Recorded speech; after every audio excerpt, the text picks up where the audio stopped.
Good morning guys. Kasabong Luzon, Visayas, Mindanao, lalong-lalo na sa inyong aking mga followers, aking viewers, aking subscribers dito sa ating channel, YouTube Kalyaw Kasabong TV.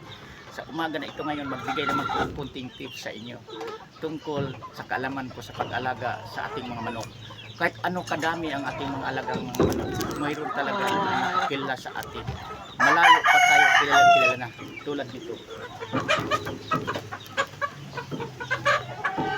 Ito siya, pinakawalaan ko na ito siya dahil ano na siya, 3 months na, kaya niya na ang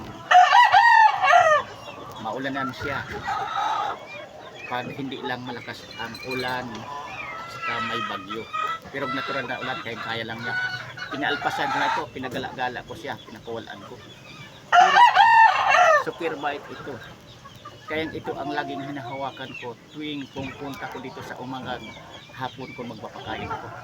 Dahil kilalang kilala niya ako kahit malayo pa. Alam niya na ako na ang parating. Alam niya na akong amo niya.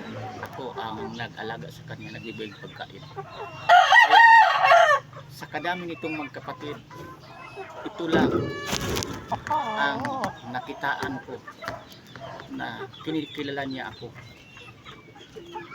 na bilang amo niya. Pagdating ko, palapit pa lang ako, sumasalubong na ito sa akin. Kaya ang ginagawa ko, hinahawakan ko na rin siya. Kaya itong madalas kong kinukuntin siya kahit basa ito, hinahawakan ko siya dito dahil super bait. Pero kung sa ibang tao hindi niya kilala, hindi ito sumasalubong, lalayo ito, takyat ito.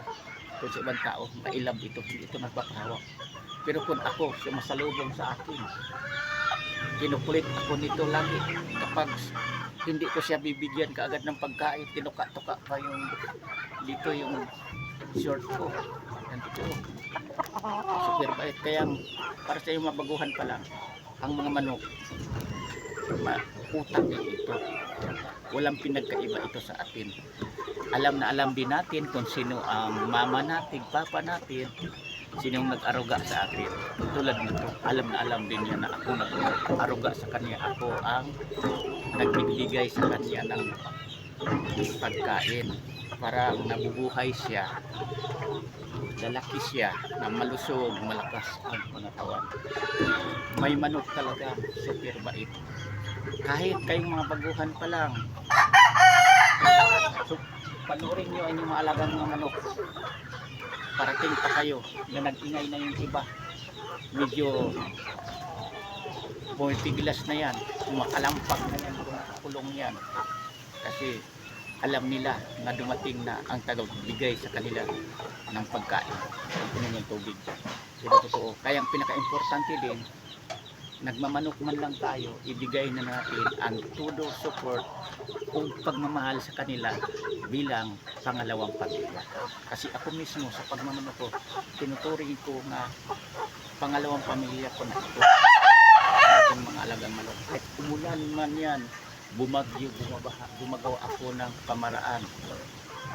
Sa ibang daan ako dumadaan, iwasan kong tumawid sa baha para lang mapakain ko ng alagang manok kahit sa malayo pa ako ikot. Kasi nasa isip ko palagi dahil tinuring ko sila pangalawang pamilya. Kaya ang mga manok ko, kilala din nila ako kung ano ako ka support kanila, ano ako kamahal ko rin, ano ko rin sila kamahal. Alam na alam sa mga alaga ating mga manok. Kasi ang pagmamahal pinaka-importante yan. Kahit manok lang ito, kailangan minamahal natin yan.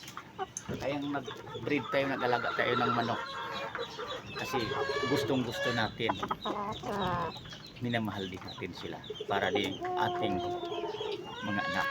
Ayan ang totoo dito sa pagmanok. Pinaka-importante yan na may pagmamahal ka sa iyong mga alaga. Dapat yan din ang huwag niyong walain ng mga baguhan pa lang, kasi ang pagmamahal na yan, yan ang gabay o daan para nga ang inyong mga alagang manok mabilis masiglakihan, madali lang din mababawi ang inyong ginagastos sa kanila. Yan lang, maraming salamat ulit.